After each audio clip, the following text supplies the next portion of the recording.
Hi, I'm Eric Lubau, and welcome to Beyond the Belt.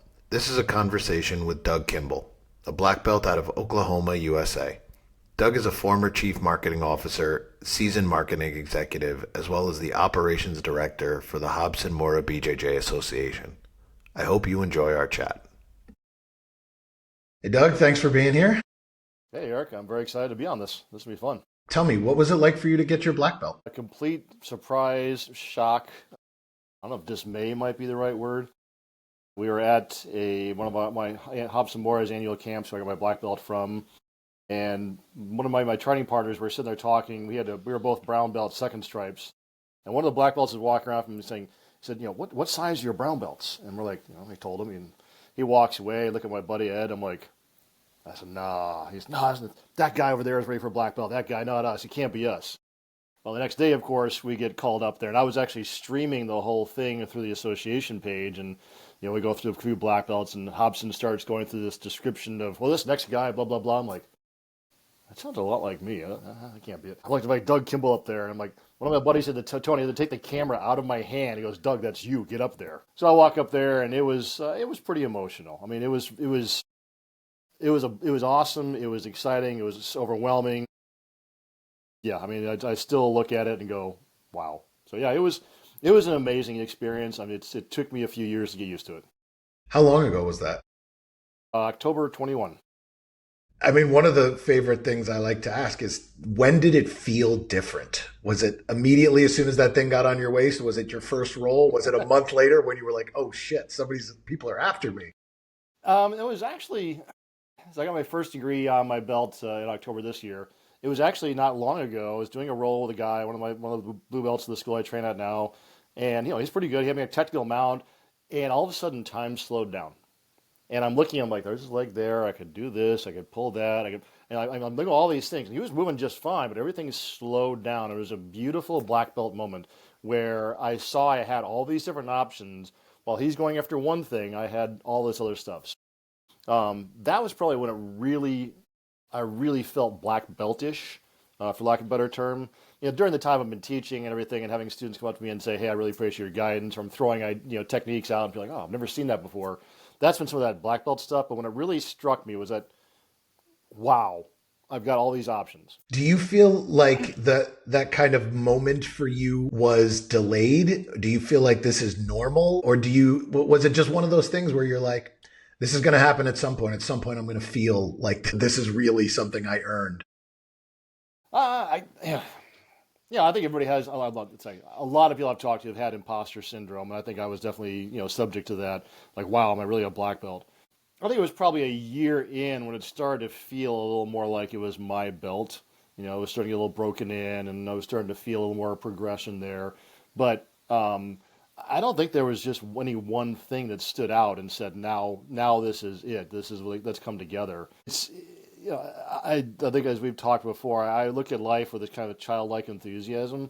Somebody look at my belt, and I giggle. The guy that was in the car with me after the ceremony, when I got my belt, we were driving back to the hotel, and I kept looking at him every 30 seconds and going, dude. It was just this sense of shock and excitement. You started a little bit later in life. Like, you started, I think you told me, age 42. Yep. Was that an intimidating thing for you to start jiu-jitsu that late? No, because I was too dumb to know what I was getting into. I mean, I did Yoshikai karate for quite a long time, Taekwondo for quite a long time. I dabbled in other things, including Hapkido. So I felt pretty decent in that area. Stand-up was pretty good. And I'm like, maybe this Hapkido stuff will help me a bit on the ground. And as, of course, I'm sure you know, I was an idiot. So it wasn't intimidating because it was something new.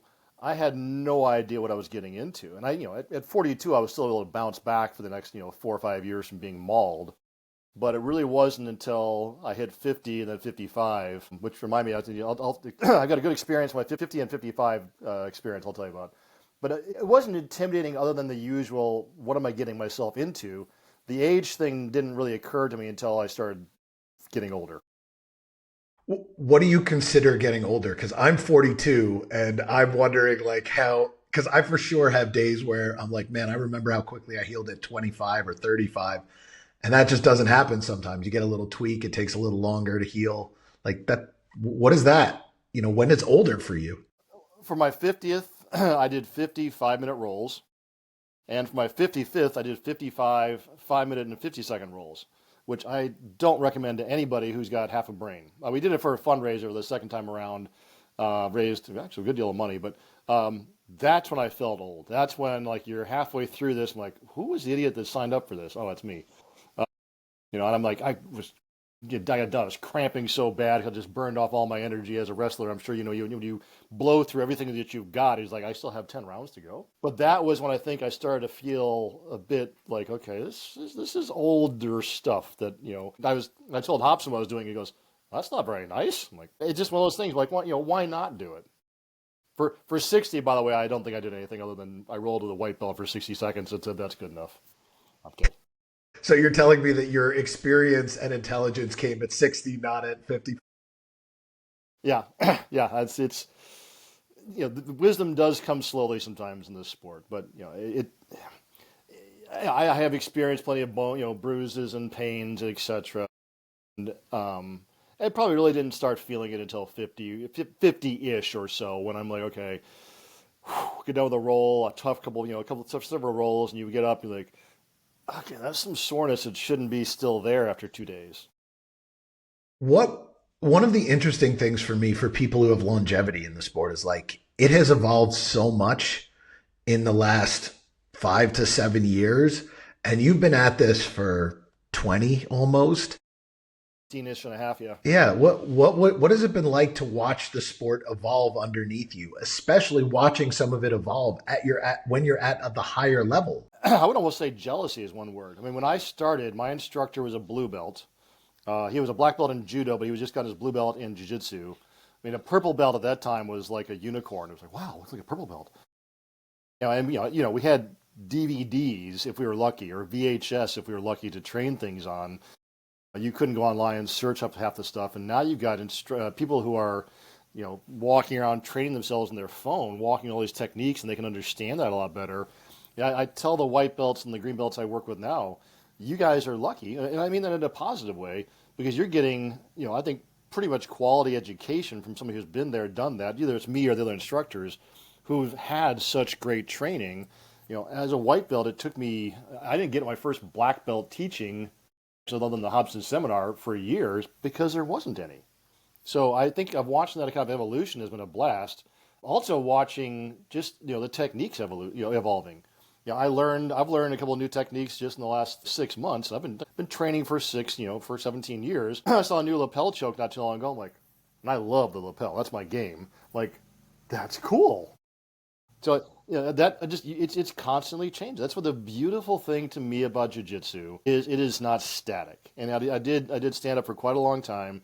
And there's only so many things you can do with a punch or a kick or a hip twist or elbows, but jiu-jitsu is constantly evolving. That's what's cool. I feel first off, I agree with that, but I feel like some of the striking stuff has evolved quite a bit. When you look at, even if you look at the UFC, a bunch, maybe 6 7 years ago, Benson Henderson brought the calf kick, the low leg kick. And then you watch, like, more recently, maybe 3 4 years ago, John Jones and Tisha Torres bringing in those side kicks as jabs. So there is like a little bit of it, but I completely agree that as far as like jujitsu goes, leg locks are basically new within the last 4 or 5 years. Yeah, yeah, I would agree. I tend to avoid leg locks because I've had my ACL destroyed by one, and that was bad enough. And I didn't train much in the leg locks until the last few years. I see the value of them, but they just make me nervous, both for me and for my partner. So when did you have your ACL blown out? I'd say 9 years ago. That's probably right. 9 to 10 years ago. Yeah, I was in somebody's lockdown. I was getting ready to pass. I was kind of in a half guardish position. Had the gi over the shoulder. I was getting ready to pass his guard, and let's just say the guy was not one of my favorite partners. He extended the lockdown, and twisted and turned, and my knee came out of the socket and popped back in. Came out, and I started screaming and rolling around the mat. I'm not too proud to say that. It was worst pain I've ever had in my life, and I'm rolling around screaming. Then it popped back in, and it went from excruciating to painful, if that makes sense. Yeah. So that really sucked.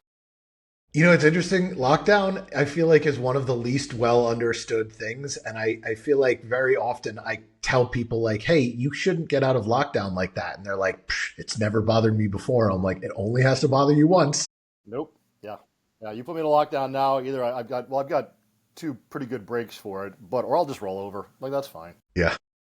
You got what you wanted. I'm fine. I can fight for my back. I'm okay with that. Yeah, that's fair. You said you trained the majority of your career under Robson Moura. Now with people having the ability to move around a lot or getting instruction from the internet or something, do you feel like that single instructor kind of value is still there, or do you feel like that's not the way to go? Like, what's your take on that?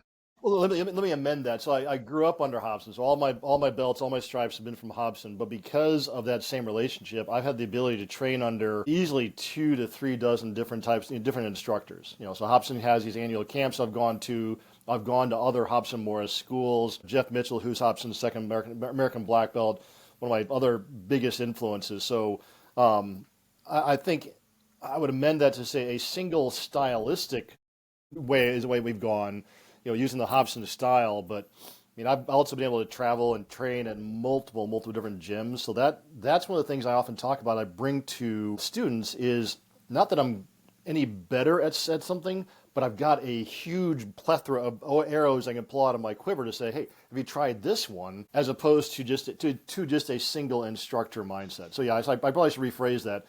He is my main influence. Hobson's my main influence. Jeff Mitchell's probably my second main influence, and then there's several others that, when I throw a technique, I'm like, oh yeah, Thomas showed me that, or you throw something, it's like, oh yeah, that was under so and so forth, and then there's some things this is where I think you'll understand. It gets pretty cool where you'll throw a technique, you're like, where'd that come from? Like, I think I made that up a little bit. Either I made it up, or maybe my body learned it 15 years ago, and I didn't even realize I knew how to use it until now. So, does that help?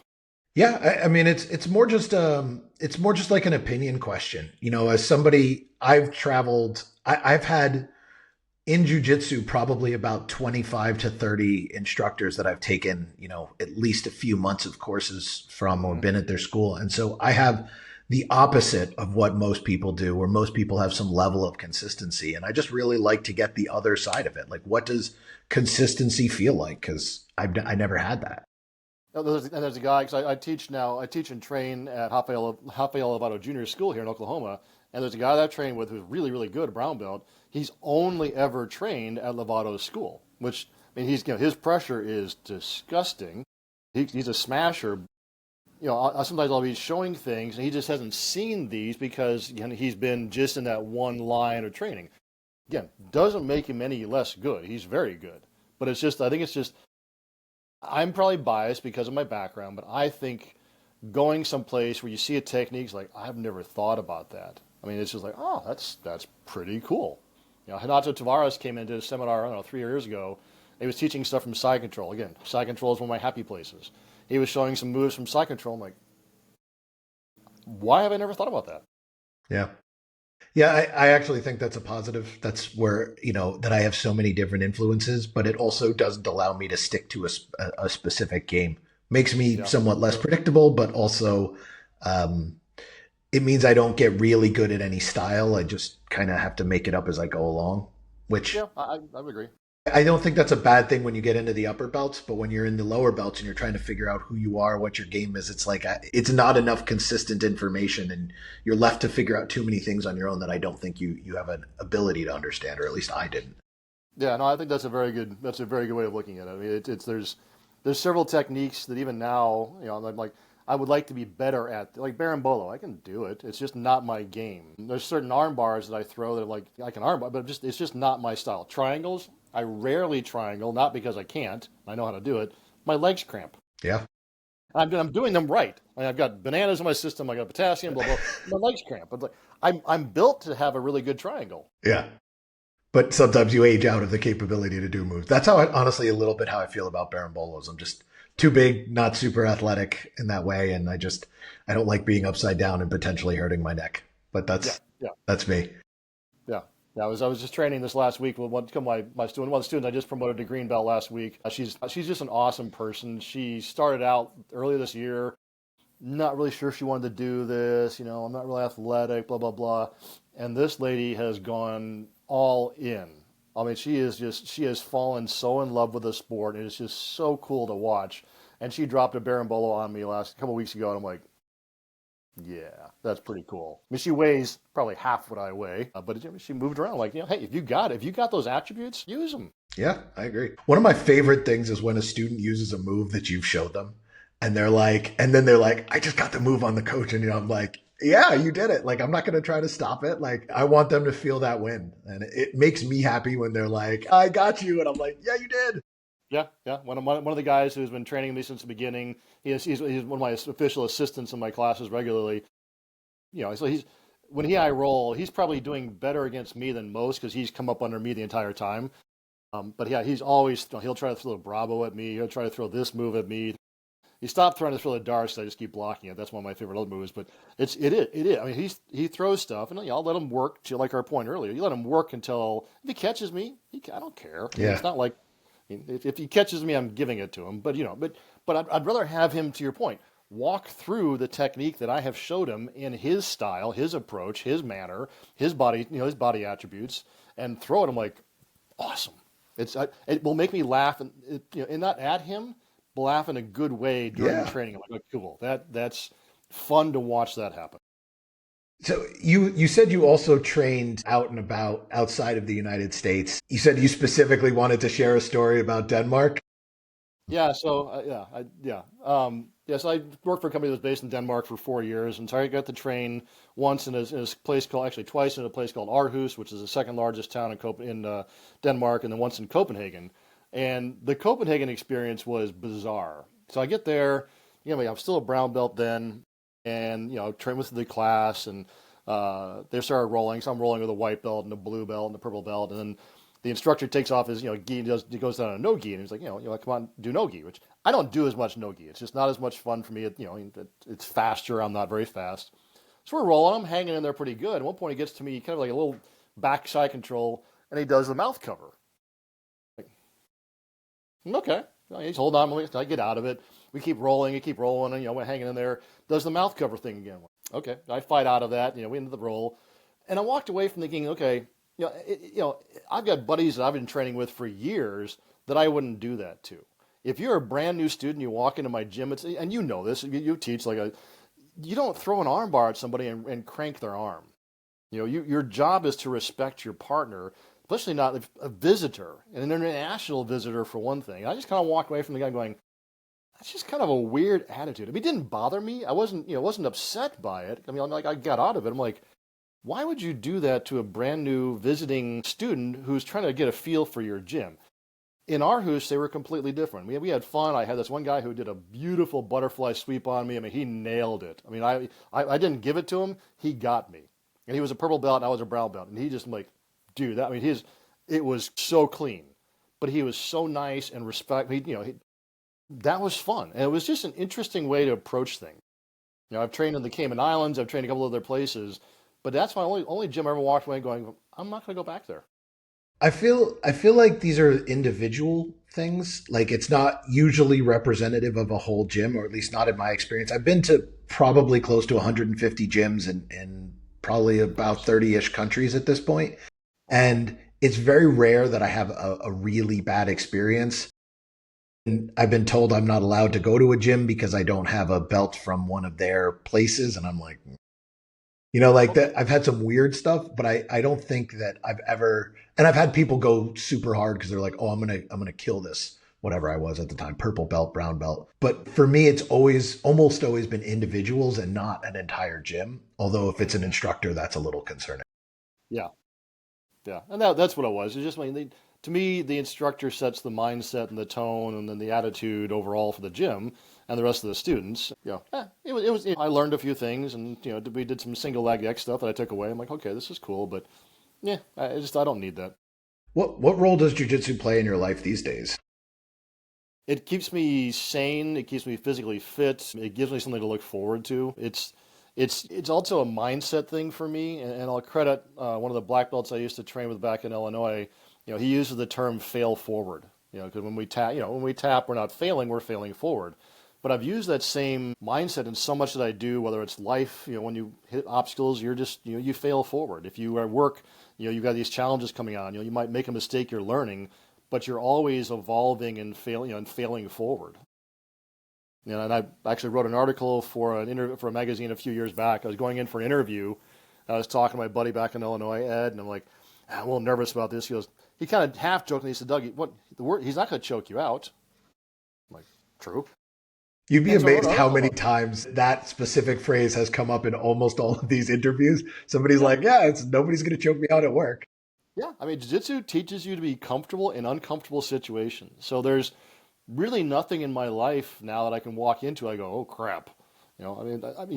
There's dangerous situations you stay away from, but there's generally nothing I'm going to walk into that's worse than a 200-pound wrestler trying to remove my head from my body. It's just, or having a gi choked around my, So to me, it is truly a lifestyle that is part of who I am. I mean, I got my belts hanging over there on the wall. I got tatami merchandise hung over here because it's a part of the sponsorship stuff we do.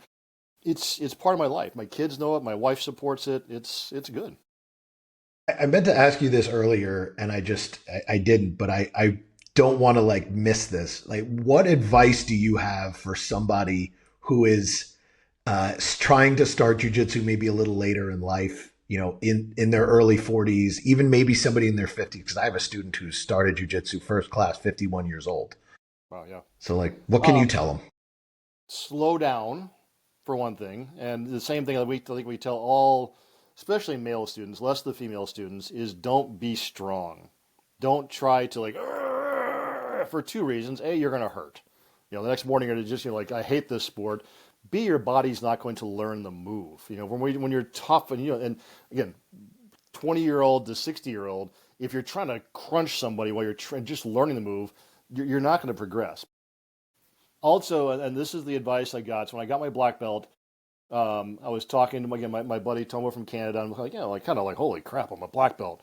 I was kind of lamenting because at Lovato's I was just getting destroyed by people. And I'm like, am I really worthy of a black belt? And he goes, Doug, he said, how many people start jiu-jitsu at 42? I said, okay. He goes, how many people get their black belt from Robson Moura?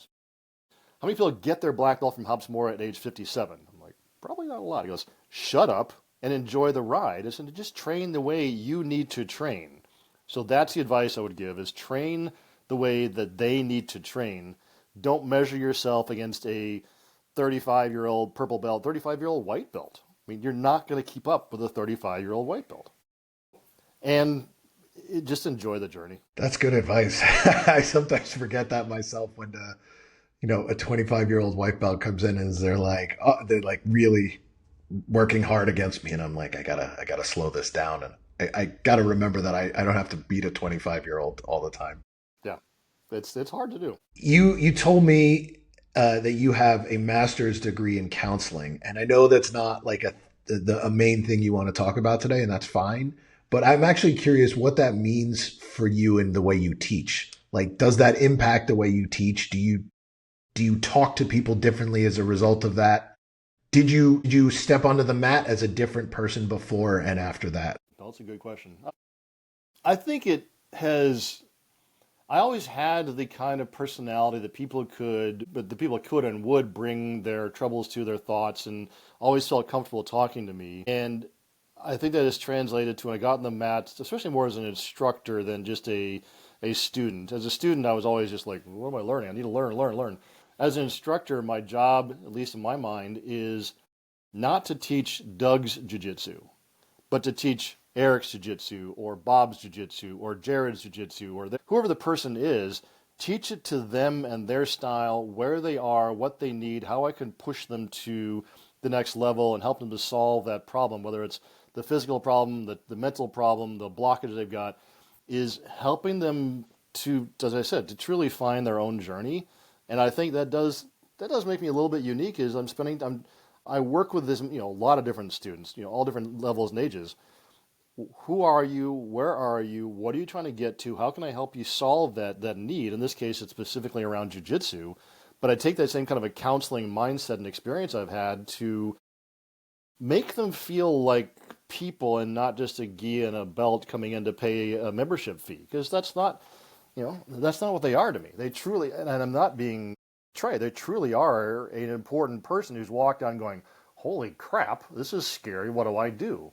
And my job and my counseling nature is make them comfortable, and then make them uncomfortable. Yeah. I make them comfortable, and that they feel like they can achieve being here next week for class, and next week for class, and next week, and then eventually they'll figure out how to do this stupid omoplata thing when I spin around and try to be. That's how I look at it. And you think counseling helped with that, or like maybe the way you talk to people, or was this just naturally who you were beforehand? I think it added to it. I think it sharpened this. It sharpened that. I was always. I mean, again, that's one of the reasons I ended up going into becoming a counselor is just because kind of a natural extension of what I seemed to be good at and people like to do, and I enjoyed it. And going through the counseling education school definitely helped sharpen and improve those tools. Yeah, I think it's who I am plus, if that makes sense. The other thing that you are is also in marketing, and somehow, and like I want to get to that in a moment, but you did marketing for Robson Moura's association. Did you find that who you are as somebody who wanted people to succeed helped you in that position, or was that more of like a content creation kind of role? No, it started out with my business partner in the association, John Graybill, said, hey, Doug, can you help me ship out a couple of gis? This is like year 2, year 3 in jiu-jitsu. Like, sure, I'll help you out. He's like, they used to ask my opinion on a couple of things here, and then it just kind of evolved into like, hey, would you like to help, make a couple of calls and get some guys into the association? I'm like, sure, why not? And it just kind of evolved from there. And because, hey, there was a bit of like I'm working for Robson Moura. There was some excitement there. I'm not gonna lie. But it was also, this was just kind of fun. I get to talk to people, understand why they're interested in joining the association. What is your need? What is your problem? What do you want to get out of this? What's the journey going to be like for you? How do we help you get there? And then bring them through that. And then to your point on content, what other tools might we as the association need to help get you interested in being part of the association, or now that you're part of the association, how do we keep feeding you and nurturing you? So yeah, I'm getting value out of this, not just the Robson name, logo, etc., but what can we give you to expand your school, help your students, help them to grow? What were some common problems that people had that they would look to go become part of an association? Lack of knowledge, lack of exposure, lack of promotion path, lack of connections with other people. Because when we first started this, like it was, I really jumped into it probably 3 years in. There wasn't that there was people who had associations, but there wasn't the ability to have good communication with other people and saying, oh, you're having a problem with your 12 to 18-year-old program as well. Hey, let's talk about that and share ideas in a non-competitive, non-threatening situation. Just that ability for people to collaborate was huge. For a while, we had regular quarterly calls and just people sharing ideas. Well, here's a flyer I did. Here's an email outreach that I'm doing, or, all those sort of things. That was just some of the things people were struggling with, and how do we do that? Some of them, they wanted to have a legitimate promotion path, which makes sense. And Robson was very, very diligent about not, you didn't join and get promoted. That was a not. That, you would join, and if you were good, you'd get promoted, kind of thing. But really, empowering people to get that lineage, that flow, and that communication, or the community and network was a big piece of what people were looking for. I mean, you ended up taking them, I think, from, you said like 13 to 50 something. Yeah. At one point in our height, we were just about 58. We've backed away. We had some people move, change role, which is normal. But yeah, it grew pretty significantly for a while. I mean, we had, I think, at least besides Brazil, at least 6 other countries that he had associations in for a while. It was neat. Do you feel like the idea of associations at this point is still a good thing, or do you think those things have kind of surpassed their utility? That is a fantastic question. Robson, Jeff, Mitchell, and I were just discussing something similar to this last week. We're trying to figure out how do we evolve the association. We're actually looking to potentially cut back a little bit as opposed to grow. To find, make sure we get the right people who want to be there for the right reasons. But now that's a great question. I think, Eric, I think the need for an association has changed a lot, and it's less so because there are so many more black belts. There is so much more knowledge and ability to share jiu-jitsu and techniques and patterns and styles and ways of marketing. So there isn't the same kind of a reliance on it. But I think, as you obviously know as well, jiu-jitsu is such a family, or it should be, let me rephrase that, it should be such a family and a community mindset that a lot of people still want that. They want to be, I mean, I'm a first degree black belt. I could go open my own school tomorrow and just call it Doug Kimball Jiu-Jitsu and be fine. I mean, I could do that. But that wouldn't be, I don't feel like that's the way to go, because then I'm not attached to anything else besides me. And then I'm just doing, yeah, I'll get better, I'll get a little better, at least your time. But without having an association or a larger jiu-jitsu family to me, I become somewhat stagnant, and I don't have the same kind of connection and engagement and support and critique from other people. I mean, if I don't have somebody saying, "Hey, do this a little better, change it, put your hand here," then I don't get really better. I just get a little better. So I think it's definitely less important than it used to be. But with all of reflection in there, I still think there's a need for that kind of a family connection where you're tied to other people who have similar goals, mindsets, different goals, and different mindsets at the same time, so that you get challenged to think differently. And you don't think that something like that would happen if you and, say, another black belt friend of yours opened up a school and then had like maybe a brown belt teaching? You don't think that would be like enough potential diversity? I'm just sort of like No, good devil's question. advocate kind of curiosity. Yeah, no. Not for me. Not for me. Not for me, and not for the mindset I would want to cultivate in the students I would be running. I mean, I think that, there's other black belts here in town I talk to on a regular basis. I mean, we share ideas, but to me, having people in different countries, different cities, different states, different styles, what do you think about this? What kind of student? To me, it's just beneficial. I mean, I'm pretty self-sufficient when it comes to my business career, my jiu-jitsu career, all those things. I'm pretty self-sufficient. I can do it all on my own if I want to, but I don't. And I have, again, that childlike enthusiasm, but also that humility to say, I'm not the smartest guy around when it comes to marketing, jiu-jitsu, fill in the blanks. What do you think? How would you approach it? That's why the question that you asked, I don't think I ever really sat down and completely thought about it from that perspective, but that's exactly what we're starting to talk about is this the way we should go? Should we evolve it from an association to something different? Yeah, my personal opinion is that associations made sense, and I don't think they make a huge amount of sense any longer. But I'm not the expert, so I'm like you, gathering opinions and hearing how other people feel about it. Yeah, that's it. You give me some food for thought on this one. I like it. Cool. Let's shift over to actually talk about your day job, which is Yeah, marketing, because yeah. I've built a bunch of martech companies over the years, and I find the idea of how marketing exists and has evolved quite fascinating as well. So, like, how did you get into marketing? Probably by chance is the best way I would describe it. I started out my career kind of as more of a project manager than anything else. And a project manager that they tried to turn into a coder, and that was a complete failure. I'm not a good coder. But they offered me an opportunity to be a project manager for a failing project at one of the craft foods. And my career just kind of springboarded from there. I brought a product to life. Once the product was born, they said, well, we need to figure out how to get it out there and get it going. And so I just kind of made stuff up because I didn't know much about marketing at that point. I took a little bit of courses, but not much. But I just kind of went with what felt like it made sense, again, using some of that counseling background of, problem, need for solution, path for solution, opportunities, etc.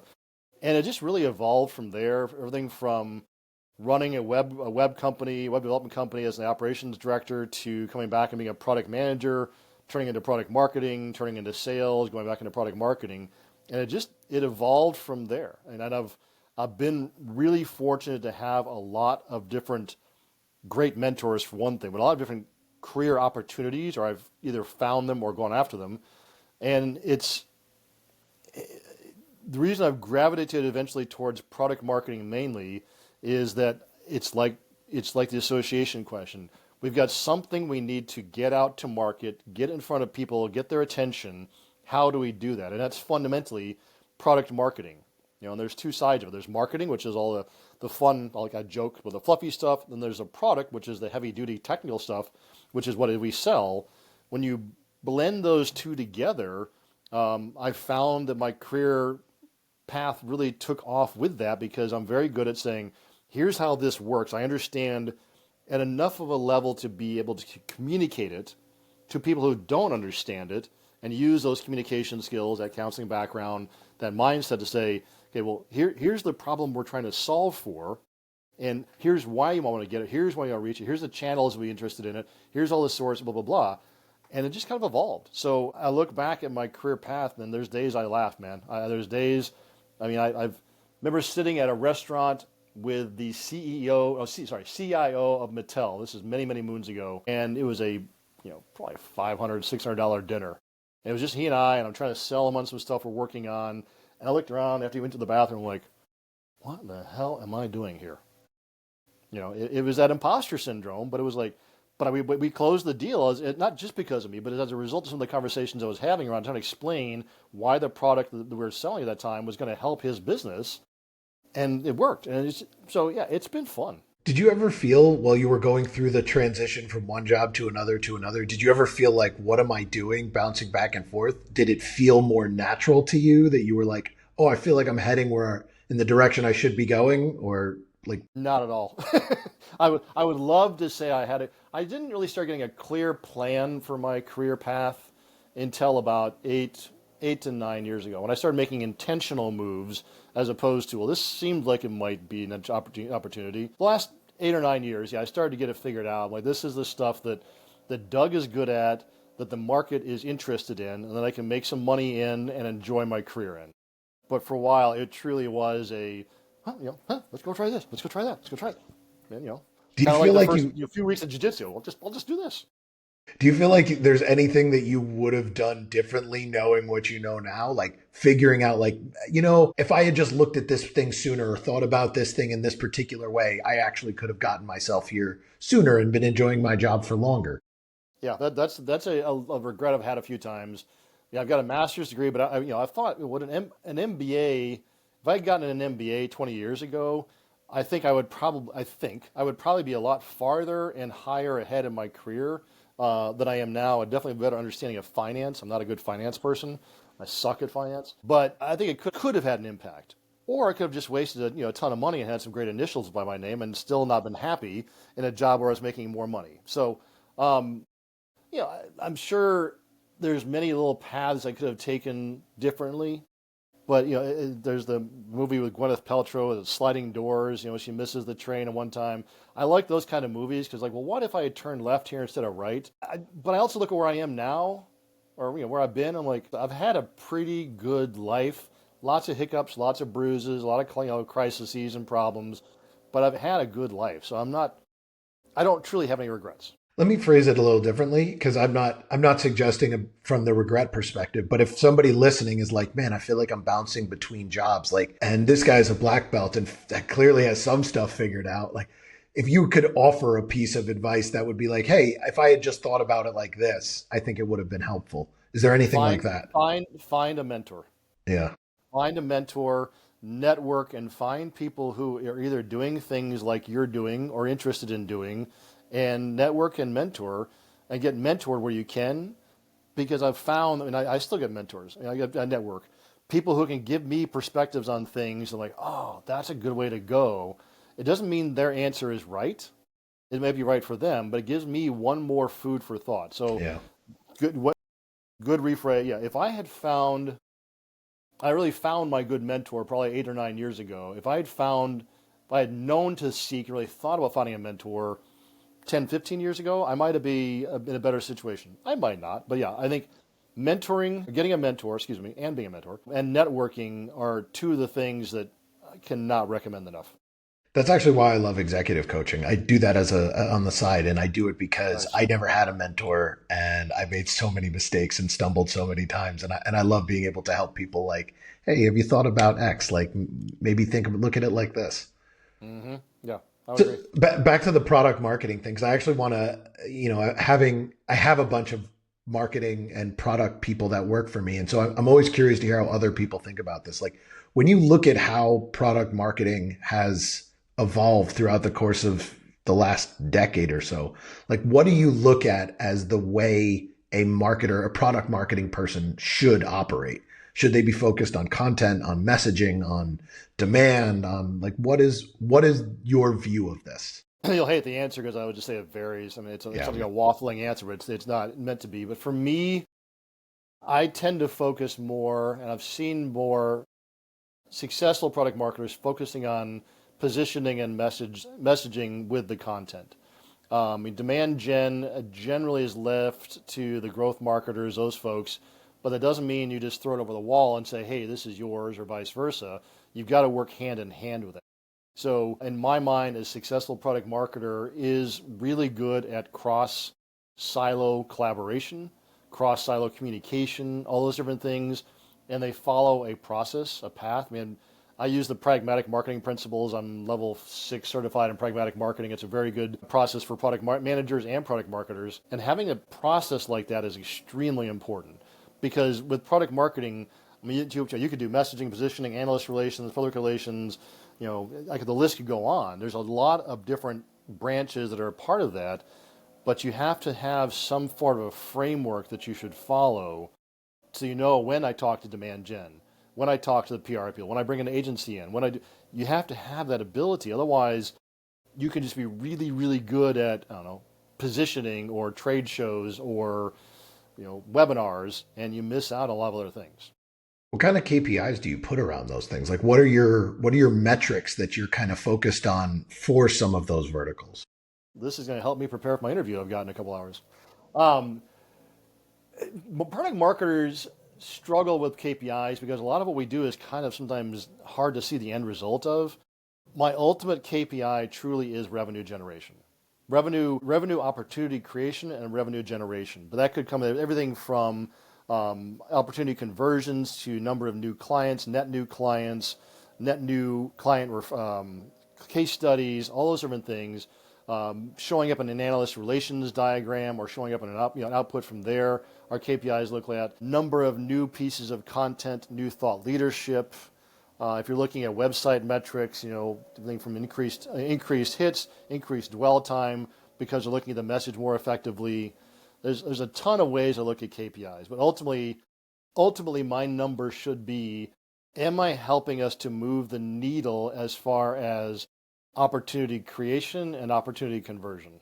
So you're looking at it sort of like marketing qualified leads at the top of the funnel as, I guess, more focused on new logos than on maybe upsell within your existing customer base?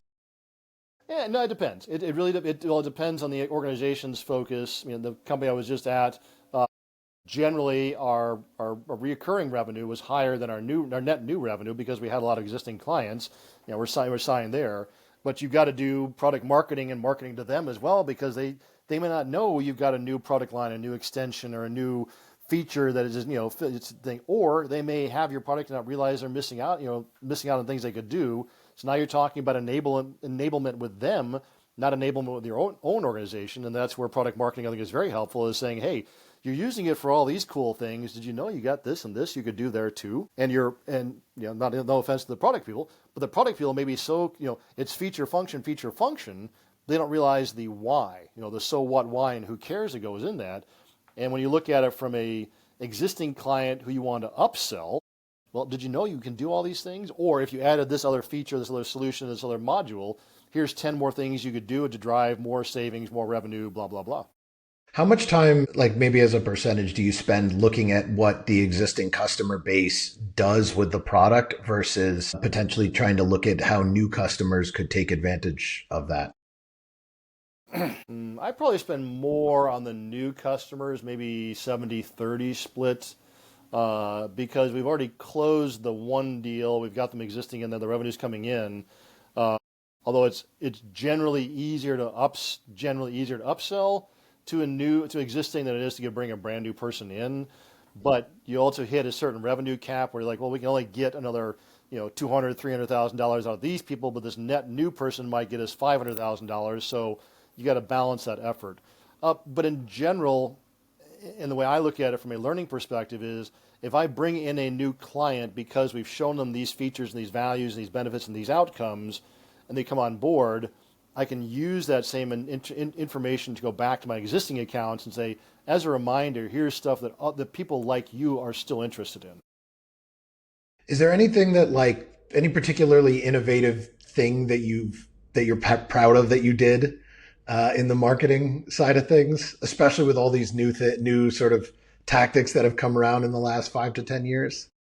Yeah, there's several. I'll try to narrow it down. We did an initiative last year, I think it was last year, with a group, and basically a B2B influencer group called the Data Avengers. And these are guys who are out there, and you may know some of the names that just have built up a following in the data management space. So that's the space I've been in, and engaged with them, spent a few bucks, went to an event with them, and they went all out for driving attention and awareness. It was an event that was new to us. So it really helped to drive a lot of booth attendance and conversations. But we did a series of digital engagement posts following that, and our LinkedIn engagement leapt up. Our actual use of our assets, downloading white papers and things like that, went up. We got one hot active lead as a result of it, which was less than I would have liked, but it was a smaller audience. So this wasn't a lead generation audience. This was more of an awareness audience. So that was a lot of fun. But the one I get the most kick out of is, as a very conceptual thinker, one of the things I do is I help to tell the story of what it is that a company we offer as a visual and a storytelling way. And so I created a concept called the Digital Business Hub. When I was at my one company, before that, the Supply Chain Grid, which was for supply chain pieces. And they were a different way to tell our story that our salespeople got behind, the marketing people got behind. They got adopted throughout the entire company. Originally started out as a small thing and just grew. And seeing that kind of stuff come to fruition, just kind of out of Doug's wild hair-brain ideas that jump out there. I saw one of my ideas get presented on main stage at our client event 2 or 3 times in our global field kickoffs. I'm like, that's my slide. That's my idea. And I'm not big on this is a team thing. I'm very big on that. But when there's that bit of a cool moment, you're like, that's pretty neat. I helped to create that idea. So yeah, it's been fun. When you say create that idea, are you talking about like slides? Are you talking about creating like a new way of operation within the company? Like what kind of idea thing are you referring? The concept of the supply chain grid, there was a couple people had mentioned it over the years in literature, but nobody had ever used it as a commercial idea. And so it really truly came out of digital supply chain was the term, digital supply chain. But if a chain link breaks, then the chain falls apart. And so we were working with trying to understand how you get supply, things to go product from here to there. Well, I started thinking, I saw a chain link fence. I'm like, my brain said, that's how a good supply chain should work, is you have multiple points of contact, redistribution, organization. I'm like, let's call the supply chain grid. I know supply chain is still in there, but and so I was using it actually originally to counteract one of our competitors' messaging, and the whole concept just took off. And so I took the content from that, went to my creative person at the company and said, here's my visual for this. And they came back. I don't create visuals. They created this visual. I'm like, we tweaked it a bit. I'm like, yeah, that visually tells a story that I have in my brain. The same thing happened to my company with the Digital Business Hub. Went to my creative person to explain the ideas, and she created this phenomenal animated PowerPoint. I'm like, yeah, that's cool. But again, the few times I'll say is like the idea came from my head of like, what if we told it like this and said it like that, and then created these stories that we could use to get clients to go, I get it now, as opposed to being, we're using XML to do a JSON conversion, like, falling asleep at the wheel. A visual story that they then said, okay, cool, now I get it at the business level. Let's go have you go talk to our technical folks so they can understand how to do what it is that you just described that I now get. Yeah. I feel like that's one of the harder things to do in marketing, is trying to make the story appealing when most of us are sitting or are like hearing this and we're like, okay, capitalism. And you're like, I want to make this mildly interesting for everyone listening, but how do Yeah, and that's something that in the last few years has become one of my, I guess, superpowers, is that ability to translate the complex technical into a story that most people go, yeah, I get it. But I say more business oriented people, the technical people, they understand that they make it happen. And I'm not knocking the technical people. They can do this stuff but you often have to have the person who signs the bigger checks to say, okay, I'm getting this, I can fund this, but we need to also understand how this all happens and connects at the enterprise level. Go talk to my technical people. Okay, cool. Now we got the initiative. We would help them to say, we've got buy-in. Yeah. And when you did this, you were still at the product marketing level, or had you sort of Yeah. moved up the chain yet? Yeah, both of them were product marketing level. When I was my last company, I was a CMO, so I did do some conceptual thinking there. We made a few changes, not as sweeping as we did with the digital business hub and the other two things, but yeah, it's been kind of a gift I've learned, adopted, been beaten into me through other mentors, is how to tell the story. I think that's one of the most important things that any marketer could learn to do is tell a good story, because that is ultimately what marketing is. It's where the messaging meets the insight or meets the tools. And unless the story is there, people are like, okay, cool, you're solving the need. But if you don't tell the story, like that's making people feel the thing that makes them want to put their money where their mouth is. Yeah. Yeah. I go back to jiu-jitsu, since that's what kick this off, is that Yeah. if you got somebody in closed guard and you say, okay, do an omoplata. Well, how many different things do they have to do to get to an omoplata? What's an omoplata? Why am I doing an omoplata? Yeah.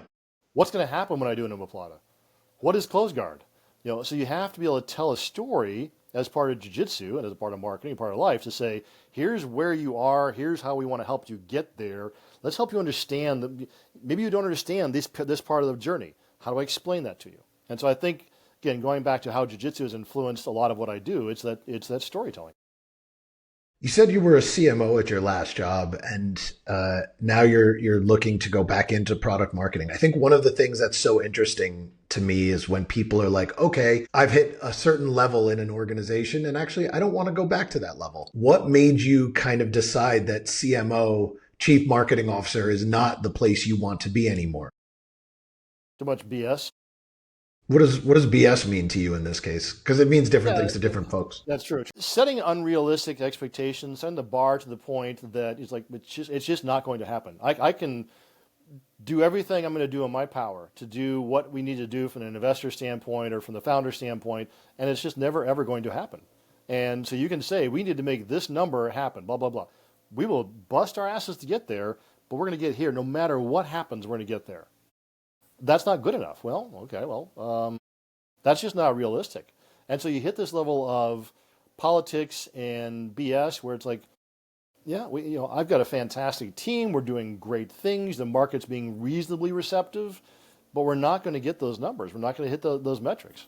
And the heavy lies the head. And so then I am responsible for missing those numbers. You don't feel, I think one of the things for me that was very interesting about shifting over to the C level was realizing that I had that level of ownership over those numbers. And if somebody was like, oh, you need to hit this number, I have the ability to say, no, actually, we're not going to do that. Here's where we can do. And we can certainly make that number a stretch goal, but we don't believe we're going to hit it. So like, why don't you believe that as the CMO, you have that option? In the organization I was in, we had investors that just didn't listen to rationale. Excuse me. So it was. I'm pretty comfortable pushing back. Again, it's comfort in the uncomfortable situations. Yeah, no one's trying to choke you, kind of a thing. Yeah, it's very. I was very comfortable saying this. Here's realism, and here's what you're telling me we're trying to accomplish, and they're not going to match up. It was more of an investor issue and other personnel changes but and also for me, it was like, okay, cool. I've hit this pinnacle. This was fun. I enjoyed it. I learned a ton. I did more in 2 years for my marketing career, I think, than I would have done in 5 as a director. But I also learned that I'm okay with being just the guy behind the scenes and not the guy. I'm okay with that. I love that, actually. Yeah. I actually genuinely wish more people felt comfortable to take that as an insight and not keep trying to necessarily climb the corporate ladder if that's where they're operating. Yeah. And I'm still looking for fractional CMO or fractional marketing leadership roles. I mean, I don't know if you have to say fractional CMO, but just fractional marketing leadership. Again, 20 plus years of marketing and a lot of years as being a manager and a leader and improving operations. Like, I've got a pretty good background to bring experience to help somebody scale an organization. So the fractional stuff is still very interesting and appealing because you can come in, help them do really good for 3 months, for 6 months, not have the same kind of expectations, but have the same kind of impact. And, I work because I like making things better. I like improving things. I like helping people become better at their job and making companies scale. That's fun. Whether I'm a CMO or a director, less important. I feel that because that's what I say almost the exact same thing when people ask me what I like about my job, and it's that I get to help people become better. Sometimes through the lens of technology, sometimes through the lens of strategy, sometimes if they're people managers exclusively, then through the lens of becoming better people managers. But I just like helping people get better, so I absolutely feel that. Yeah, it's fun. It's very rewarding, and I've had a couple of people that have worked for me, who I've challenged to become better than they were before, and you watch them a year later, and you're like, that's neat. That's they just got up on stage, or they've done a new document or a new presentation, or they're presenting in front of the CMO, or they're presenting in front of the board of investors. Like, that's not me, that's them. I've influenced that, but that's them. That's fun. Yeah, love that. With all this experience, both in marketing and in, decades of jujitsu, is there any piece of advice that you just kind of wish everyone knew?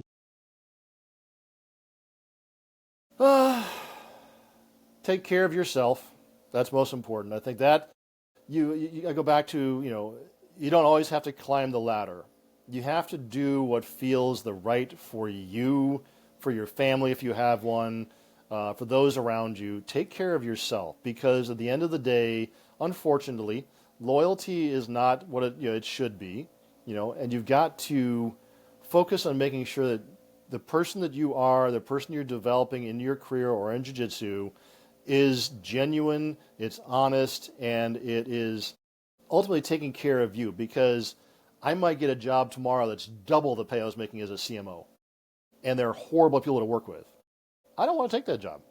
Or I may take a job that's half that, but it's an amazing place to work. They care about the people, and I feel good being there. That's cool. So ultimately, just be good to yourself and have that as a key part of your goal. So you would sort of call it align the way you spend your time to your values. Yes. Yes. I guess the Yeah. implicit thing in there is figure out what your values are so you can align where you spend your time, whether that's professionally at jiu-jitsu school, whatever it is, to your values. Yeah. I mean, I could go smash the new white belt that just joined the class a couple weeks ago, and when I train, I'm just smash the crap out of them and go, yeah, I dominated. Or I could fire that person because they're just not, they just don't. I don't like them, and I don't feel bad about it at all. Then my values aren't being very well taken care of and not being, nurtured. So I've got to be the person who I am. I can't be somebody else. Yeah. Yeah. Be the change you want to see in the world. I like that. Yep, absolutely. So what are you excited for in the future? Continued evolution of my jiu-jitsu game and my jiu-jitsu direction. Trying to figure out a few things over the next 6 months where I want to do the jiu-jitsu. That's a big piece of that. And then my career, just figure out exactly where I want to do and what I want to do for the next 5-6 years until I retire. And once I retire, I can't retire. I'll be bored on my gourd. How I'm going to retire in a fashion that allows me to still give value to an organization or to something that makes me feel good. Hopefully, ideally brings in a few dollars on the side to keep me supported and watch my kids grow up and be even more amazing people. That's kind of my big things. Is I got 25-year-old twins that are just they're turned into extremely good people, and it's fun watching all that continue to grow. So that's my future. I want to ask you about the thing you just said. What kind of jujitsu options are you talking about? Are you talking about specific game that you want to focus on? Like It's more where I want to evolve. I want to stay in the space I'm in. Do I want to do something different with my jiu-jitsu? Do I want to? I mean, Hobson's even said, "Hey, maybe you should open a school for me." And I'm like, I don't know if I want to open my own school. Again, like I said, technically, as a first degree black belt, I could do it tomorrow. I mean, I've got the chops to do it. Blah blah blah. I just don't know if that's my desire, but I love teaching. The students that I work with, they like being taught by me. I've got a pretty good following from that. And, I enjoy that. Not teaching would be difficult for me. And so I really enjoy that. What I do, how I do it, where I do it is all those things that just trying to get figured out. What is it about teaching that appeals to you, actually? Um, I've had some very good instructors in my time, I mean that on the career side and jiu-jitsu side. And I've had a couple that have been not wonderful, but still helped me get better when I was. Um, Going back to that example of the young lady that I talked about, who just got her green belt from me, watching that transformation is exciting. Somebody who comes in and they're all fumbles. And when I started jiu-jitsu, I had no ground background, and I was terrible. Watching that evolution from, now I know the hand goes here without thinking about it, or I know to move my hips a little bit just at the right time. Watching that and watching that little light go on, that little burning light, that hunger for more jiu-jitsu, that hunger to help, expand my game, and then at a certain point, the hunger to help somebody else do the same thing in their journey a year later. That is what I love about teaching. Is passing on my passion, my spark, my enjoyment of it to somebody else with the hopes that they get, some level of their own spark. And some people have just burned with the fire. Some people just kind of get excited about it. When somebody else gets jazzed about jiu-jitsu the way I am, because I've helped them to be inspired and feel like, whether they're, overweight, underweight, skinny, strong, male, female, to say I can do this kind of stuff. I can move my bodies in ways that, I first watched these warm-ups. I'm like, that's never going to happen. I taught a rolling Kimura sequence to tack slash Saturday, and there was probably, 9 white belts in there at different levels. At the end of the class, I said, how many of you watched me do that move at the beginning and said, I'm not going to be able to do that? Most of them raised their hand, and they said, how many were kicking it, doing it? That's cool. Well, you have a slight advantage because if somebody's learning a rolling Kimura from somebody who's 25 or 30, it's easy to look at that person and say, I can't do that shit at my age. But if you're learning it from somebody who's almost 60, it's really hard to be like, I can't do that unless you're over 60. Right, yeah, and very few people know how old I am. Well, my cadre knows how old I am there, but yeah, I've got one guy who trains. He's like 55, 56, and it's most of them don't realize my age, but this does give it away a little bit. But, Yeah, the greatest. so, yeah, we got a black marker. What was it like for you, by the way, to move schools as a black belt in your 50s? Like, was that something that you had nerves about, or did you just say, YOLO and just left? I moved. We moved out to Oklahoma when I was a brown belt, and we moved more for my wife's family than anything else. Started training at a different school when I first got here. It was up the street. Went down. There was a brown belt teaching, and it was a good school. I mean, it was small, but every other week, Hobson, we would talk. He's like, oh, "So you go train at Lovato's yet?" I'm like, "No." Everything. I'm like, finally, I'm like, getting in my head. I'm like, he's not just asking me a question. He's telling me something. So I went to Lovato's as a brown belt and took a trial class, and Lovato sat me down and we talked for a good 15 minutes about, joining his school and his mindset. And he's, very, very competition focused, which I'm not. But they were, very welcoming. But yeah, as a new brown belt coming in and just getting your butt handed to you for 6 months by purple belts who are world champions, that was hard. That was a little scary. There was many times I drove home going, A, I can't feel my extremities. B, I suck. My jiu-jitsu is terrible. I mean, you as a Robson Moura brown belt, you kind of want to carry some of that name, that legacy. And I'm like, I feel like I'm just a Joe Blow brown green belt here. So that was hard. It was definitely hard. When I came in as a black belt, after I got my ceremony, I walked in. I wore my black gi with my black belt so it would blend better. Did it work? It didn't do a thing. Didn't make a difference. And of course, everybody else came at you harder then too. It's like, well, I still am not any better than I was, yesterday. So yeah, it was definitely hard, especially going to a very competitive, very strong, school.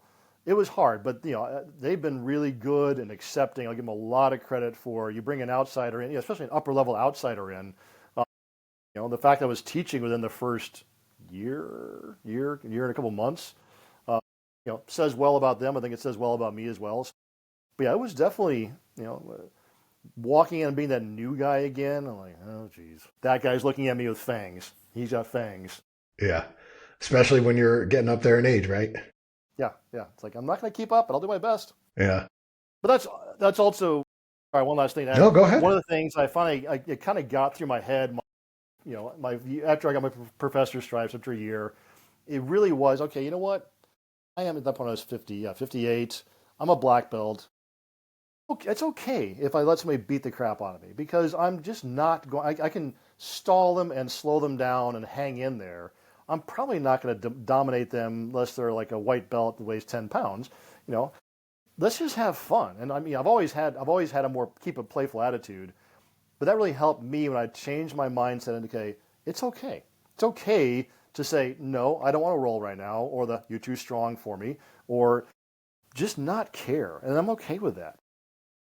Is there something that you did or some piece of advice you could give somebody to help them switch their mindset into that who are not yet a black belt or a brown belt or a purple belt? I tell this story that I probably remember maybe 10 of my taps in my life.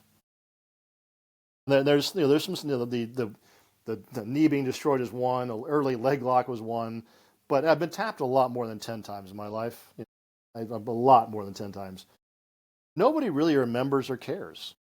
And, if as long as I know I'm putting up a good battle in the process, and I'm not just, I'm not fighting jiu-jitsu. I'm playing hard jiu-jitsu. There's a difference. To adopt that mindset is that if somebody destroys you today and next week and the day after, and it doesn't mean you suck as a person. Tapping doesn't mean you're a failure. It just means you're learning. And then Robson talks about it, every time you tap, that's just one less time. You might tap 1,000 more, but it's one less time you're going to get caught in that same position. So being able to adopt that mindset that's why I say failing forward, it's not a failure. You're not a bad person or you're not bad at jiu-jitsu. You're just not as good as you can be. Yet. Right. Exactly. Yeah. It's all about the game of yet and, understanding that the game of 3D chess, I talk a lot about this, you play the game of jiu-jitsu and you're here and you're here. As a white belt, you see this, and as a green belt, you see this, and blue belt, you start to see this. You get a black belt, you're seeing all these different paths. All of a sudden you meet some blue belt that takes this path that isn't even on your chessboard. Like, what's that move? I've been prepared I've got a pretty good view of this great 3D chessboard, and you do something I've never seen before. Does that mean I'm a bad black belt? No, that's just how jiu-jitsu works. So my advice is, again, it's like I talk about with careers, it's like I talk about marriage and raising kids. Listen to other people's advice, read, study, but make your journey yours. I can't raise your kids. I can't tell you how to fix your marriage. I can't tell you to fix your jiu-jitsu game. You can fix it with my guidance, but it's your game. It's not mine. I can show 50-50 guard. I'm never good at it. You might be phenomenal at it. I'll rather learn from you because your journey has been this way, and I'm going to take and add to mine. So, a lot of ways I can answer that question. I think that's a pretty good place to call it. Like, just make your journey your own. Yeah, I think so. Cool. Is there anything you want to promote? Yeah, I mean, I would just leave it with going back to the marketing stuff. I mean, I would love to continue a journey in marketing because I enjoy it so much. I've talked with a fractional piece, the product marketing piece. I think I can share my link with you for LinkedIn. The fact that you and I know a couple of the same people in our space is still amusing to me. Small world, crazy small world. If you need somebody who understands how to grow an organization, scale, look me up. I'd love to talk to you. Cool. And if I can provide guidance and mentoring at the same process, I'm okay with that too. I mean, it's not always about pay. Sometimes it's just about giving back. I feel the exact same way, actually. Yeah, I will put your information in the show notes, your Instagram, your LinkedIn, and anything else you want me to put in there. Thanks so much for your time today, Doug. Yeah, this has been fun. I love what you're doing. I love the other shows I've listened to. I encourage people who are listening to this one, hopefully enjoyed mine, but give a listen to the other podcasts out there that Eric has done. It's good stuff, and I mean that sincerely. Thank you. I really appreciate that. This is definitely a labor of love for me. There's there's no money behind this. There's, I have a good job. I just do this because I want more people to have a feeling of the sport that I get to spend and has influenced my life so greatly. So yeah, I very much appreciate that. Cool. Thanks, Doug. Thanks very much. Yeah, thank you. Thank you for listening. If you have any questions about BJJ associations, mentors, or product marketing, feel free to reach out to Doug directly. If you find yourself near Oklahoma City, USA, please reach out to Doug for a role. You can find his contact information in the show notes. And as always, thanks for your time and attention.